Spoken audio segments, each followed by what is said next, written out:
UI Navigation Controller. You have used the UI Navigation Controller in the Home Corner project.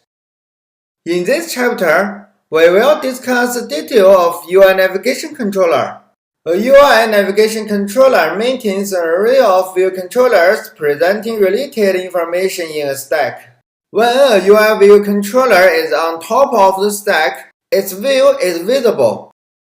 When you initialize an instance of UI Navigation Controller, you give it a UI View Controller. This UI View Controller is added to the Navigation Controller's View Controllers array and becomes the Navigation Controller's Root View Controller. The Root View Controller is always on the bottom of the stack. More view controllers can be pushed on top of the UI Navigation Controller's stack while the application is running.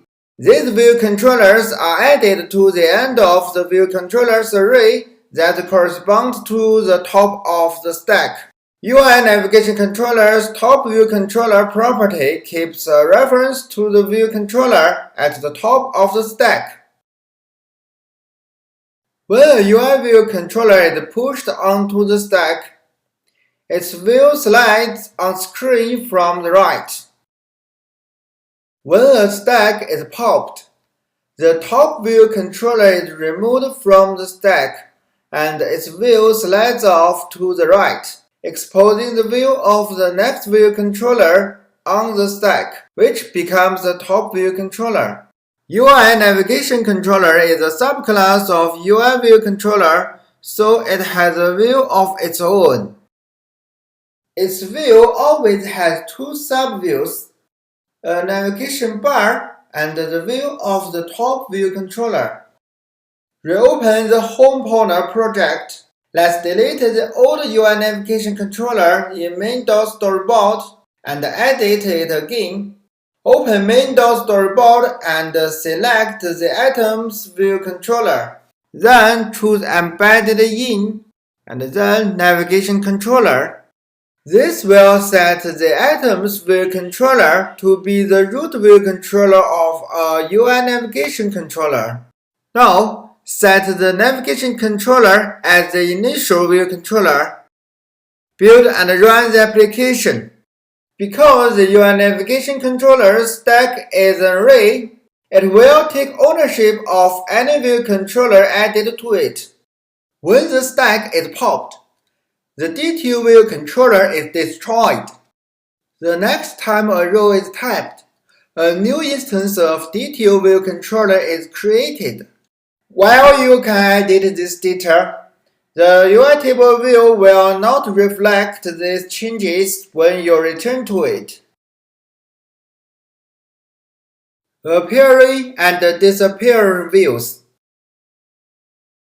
To hold on to changes in the data, when a D2 view controller is popped off the stack, you will set the properties of its item to the content of the text fields. When implementing this method for views appearing and disappearing, it is important to call the superclasses implementation. It might have some work to do and needs to be given the chance to do it. In D2 view controller.swift, implement view will disappear. In items view controller.swift, override view will appear to reload the table view. Build and run your application once again. Now you can move back and forth between the view controllers that you created and change the data with ease. Dismissing the keyboard. In this section, you are going to give the user two ways to dismiss the keyboard: pressing the keyboard's return key and typing anywhere else on the D2 view controller's view. First responder status. Keyboard events are responded by the first responder state mechanism. Many views and controls can be a first responder within your view hierarchy, but only one at a time. When touched, a text field becomes the first responder. which in turn triggers the system to put the keyboard on screen and send the keyboard event to the text field of view. The keyboard and the text field have no direct connection, but they work together through the first responder status, dismissing by pressing the return key. If you touch another text field in the application, that text field will become the first responder and the keyboard will stay on screen. The keyboard will only give up and go away when no text field is the first responder. To dismiss the keyboard then, you call resign first responder on the text field that is the first responder. First, in DTOViewController.Swift, have DTOViewController conform to the UI text field delegate protocol. Next, implement the text field should return to call resign first responder on the text field that is passed in.